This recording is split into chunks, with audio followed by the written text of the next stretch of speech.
Questions today, and I'm here to answer those questions, and that's really the purpose of this avail as it relates to the notices that are going out today. I know that there'll be a lot said about the notices in the context of concern and fear, and I'm sensitive to that and respectful of that. The purpose of this is very, very specific. It's to save people's jobs. The reason I'm doing this is to save people's jobs and to save city services, and I cannot repeat that enough.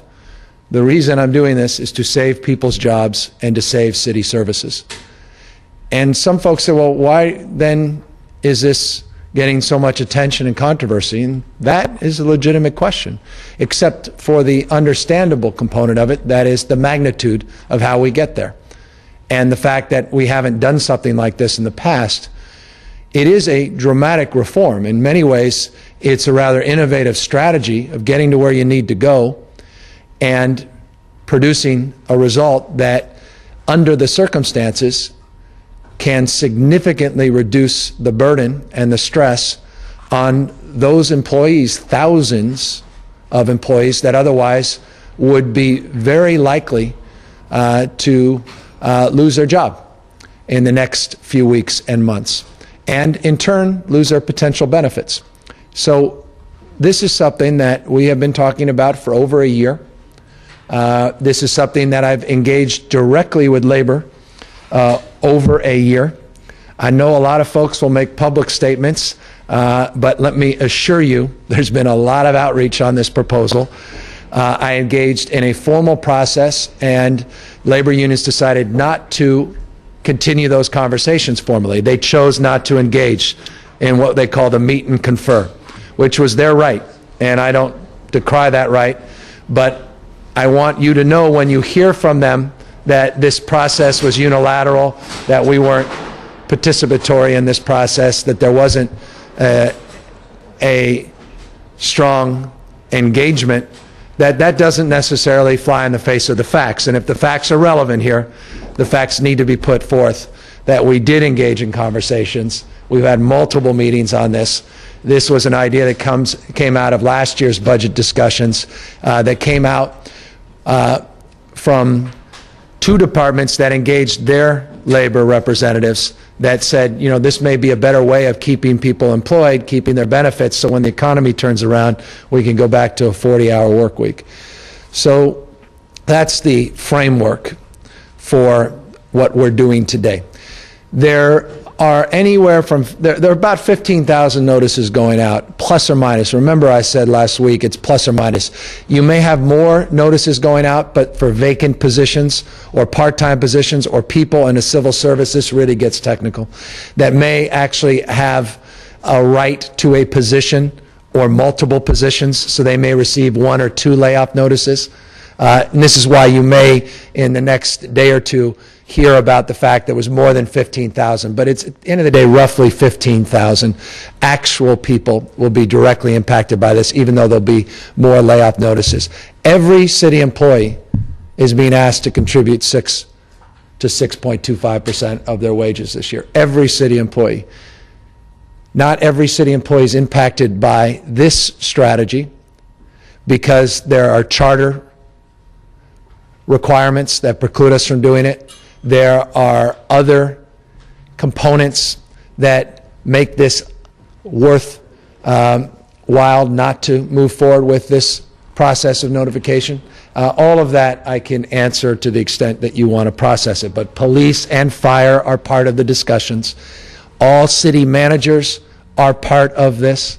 All city attorneys, not just at the city attorney's office, public defender's office, at the DA's office, through their representatives at MAA, are being asked to participate in this. I have taken a 15% pay cut. My chief of staff, 15% pay cut.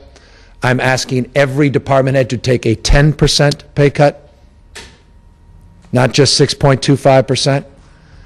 We are all in this together.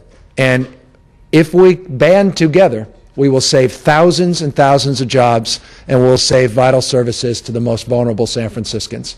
And I think under the circumstance, that's a noble endeavor. It's difficult. It's difficult to explain to people why they can't take a wage increase this year. Muni drivers, a perfect example. Why we don't think that's right to take a wage increase. We're engaging police and fire that are due a wage increase to say, maybe this is not the best time to take a wage increase with an unprecedented budget shortfall. And so those negotiations continue.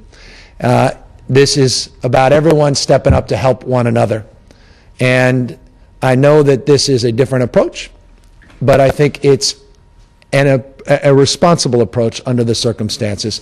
And by no means does this solve our budget challenge. In fact, in many ways, it's a drop in the bucket.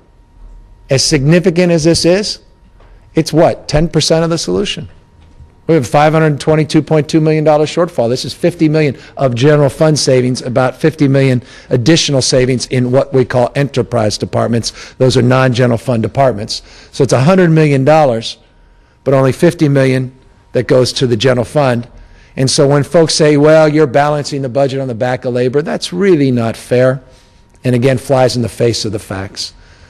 And we're doing it in a way that keeps people employed by and large. There still may be some layoffs, but the overwhelming majority of these notices that go out will be rescinded in the next few weeks.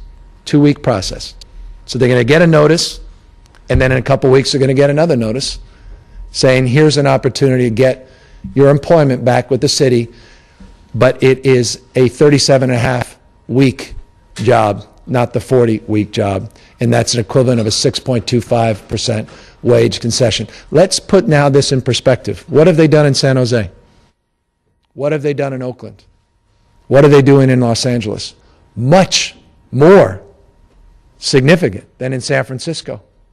This is important. I hope all of you write this story tonight or report it.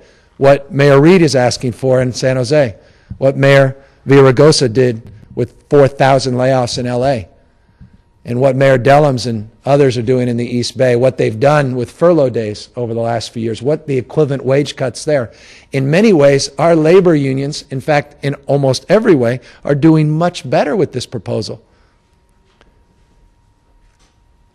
So as difficult as this is, and I know it is, I think it's, again, appropriate with the cards that have been dealt with the reality that we're facing. So that's my extended opening comment. So when you say you're going to be asking the department heads to take this cut, is that a request or is that going to be a requirement?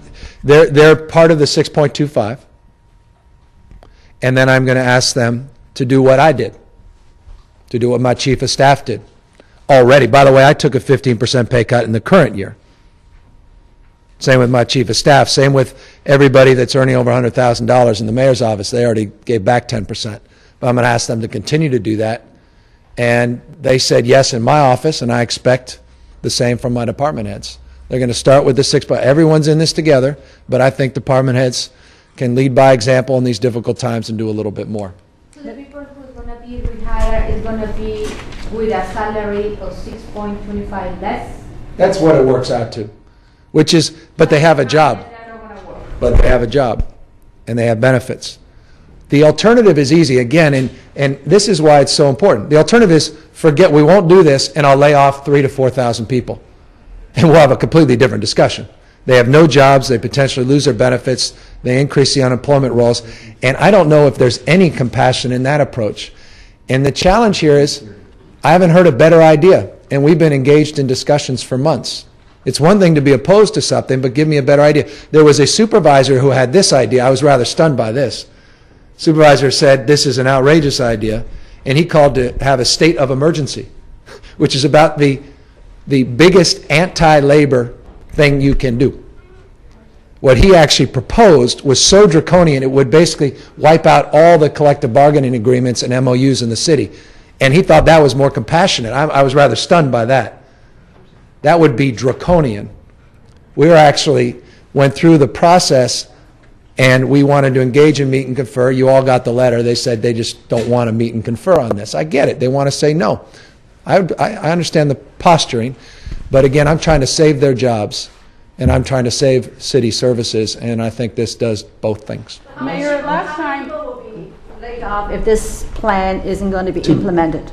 Well, there would be thousands of people that would lose their jobs if this plan is not implemented. How many thousands? Thousands. It's not a specific number, but thousands of people. Look at Los Angeles City. It's a budget similar size as San Francisco. Their budget deficit's actually a little higher. They already started with 4,000 layoffs notices. San Jose, 700, includes police officers. And Mayor Reed talked about wage concessions on top of that. They have 12 unpaid furlough days in the East Bay, and they're talking about additional cuts in the East Bay. Go around the state, go around the country. Look at New York City. Look what Mayor Bloomberg proposed. In many ways, labor in this town should be jumping up saying, boy, Mayor, that's amazing, thank you. It's not as bad as it could have been had we been in those other cities. I don't expect that, and please don't run with that, because I get it. I'm not suggesting they should be thankful. I understand how concerned folks are and how uneasy they're going to feel when they get this notice. But in every way, this is intended to be helpful under the very difficult circumstances, so people aren't out on the street looking for work. They're still working, and city services can be protected as a consequence of it. What can you talk about the weeks? You said there's They'll get no the- start they'll today, get- then 2 yeah. weeks later. They'll get their status will be affirmed, and the overwhelming, again, I can't promise every single one of these jobs back, but the overwhelming majority will have their jobs opportunities back at this reduced work week. But they're going to be worrying for the next 2 weeks, right? And maybe even longer. Yeah, but let me repeat, the overwhelming, How many? the overwhelming, 95%? overwhelming. 98? And I've been lawyered up, guys. You can quote me on that. So this is the lawyered up mayor. By Overwhelming in 2 majority. weeks, though, will everybody know where they stand with the Yes. city? Yes. It'll be over then. That will be one part of the solution. Again, I got to balance a $500 million shortfall. This is, again, 10% of it. So no, we've got a lot of work. But this will keep people employed by and large, and will keep city services that otherwise would be cut open because they stepped up to the plate. And by the way, I've said this. In most cases, I'm accused of being too pro-labor. This is the great irony of this, right? A guy doesn't cross picket lines, that walks picket lines, and folks are always concerned I'm a little too friendly with labor.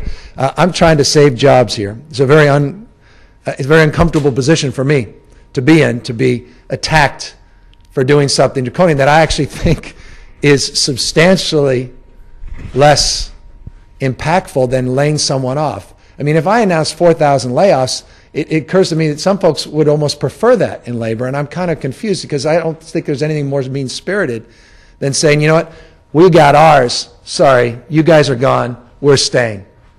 How about everyone saying, you know what, we respect you, we honor you, we value you, we're going to step up, we're going to save your jobs. That's what this does. We're just saying, step up, help these folks so we can avoid increasing the unemployment rolls. Not everyone is going to be asked to come back part-time status, because there are positions that it would end up costing us more money than it saves. Again, in contrast to what Governor Schwarzenegger did, who did furlough days and cut everybody equally. I do not subscribe to that. I don't think that's good management. I've never understood that. This is much more targeted. This is specific. We're not going to put people where we have to backfill on overtime. We're not going to create part-time work week for someone that we can't find someone else to backfill, meaning we don't have enough people to cover those hours. We're doing it in a very targeted way. Last question. Can you talk about the reapplication process? What will that consist of? It sounds like it'll have to be fairly simple to ensure. The only big news story here. Remember, guys, you were here 5 years ago. Remember what was our wage concession we got from labor then? It's about the same. There was no real controversy. It was, it's the same number. The only big news story here is how we're doing it. And I know that creates some anxiety. But the actual number is not substantially greater than when labor stepped up a number of years ago to help out. So there's precedent in the city of labor stepping up to help their colleagues and to help city services. And so I'm proud of that. And the challenge is, because the magnitude of the notices going out, it's just a logistical challenge. And so within 2 weeks, we said, you'll get a notice back saying, here's your job your same classification, same job, but it's going to be a 37.5-hour week opportunity versus the 40 hours. You're going to get paid exactly the same amount per hours worked. I mean, remember, the alternative is I'm just going to do 10% wage cut, but you still have to work the same hours. That's an alternative that some have promoted too that I'm just perplexed by. That actually, again, means you got to work longer to get paid less. Here you work on an hourly basis, you get paid exactly the same. Why do you have to make them part-time workers in the meantime? I don't quite understand. No, it does, by the way, it doesn't. Nothing changes today. It's just a notice. This is just a technical notice. Not everyone's out of work tomorrow. This is all just. In many ways, this means nothing. It's just paper goes here, paper goes back. Everyone continues as they have. In the vast majority of cases, overwhelming majority of cases, everyone maintains their job. Why do you have to make them part-time workers? 6.25 in reduction is not that they're going to be paid the same amount per hour. They get exactly the same amount per hour. But you said that they're going to take 6.5 for pay cut. But they don't have to work that extra 6.5%. You work 40 hours, you get paid $100. We're saying we want to pay you $94, but you don't have to work 40 hours. You now have to work less hours, 37.5 hours. And you'll get paid $94, but you're getting paid an equivalent amount that you would otherwise get paid if you're working 40 hours. You just don't have to work as many hours. Mayor, several years ago you asked your department head to take a pay cut, and I don't recall that being very successful. It was. I mean, a lot of people Not everybody did it. Not everyone did it, but a ton of money was saved, and they didn't have to do this. And they stepped up and gave taxpayers hundreds and hundreds of thousands of dollars. Again, this mayor has already given back 15%. My chief of staff already gave back 15%. My department heads will give back 6.25%. And they'll be asked to give back a little bit more because I believe it's right in principle in this circumstance to lead by example. If you're a leader, if you're a manager, and you're going to ask your line staff to sacrifice, I think you should do a little bit more. And that's why I'm asking all of them to do 10%. And I have absolute confidence and expectation that my department heads will do that. What we did prior was very different. It was a voluntary contribution. And some of the highest wage earners gave back a ton of money, $20,000, $30,000. I gave back $60,000. And, you know, unlike the headlines you guys write about, my trust fund doesn't exist. And I'm one day looking for it, and if it's around, let me know where it is. So we're all in this together, and that's the spirit of this proposal. And again, we can be hyperbolic about it. We can overstate what this means. And I know that's what leads here. I've seen it. I've watched some of the news reports. Or we could put this in perspective. This is a way of saving jobs and saving city services. I have got to run to a meeting about veterans and homelessness. And if you have no other questions, may I do that? Thanks, guys.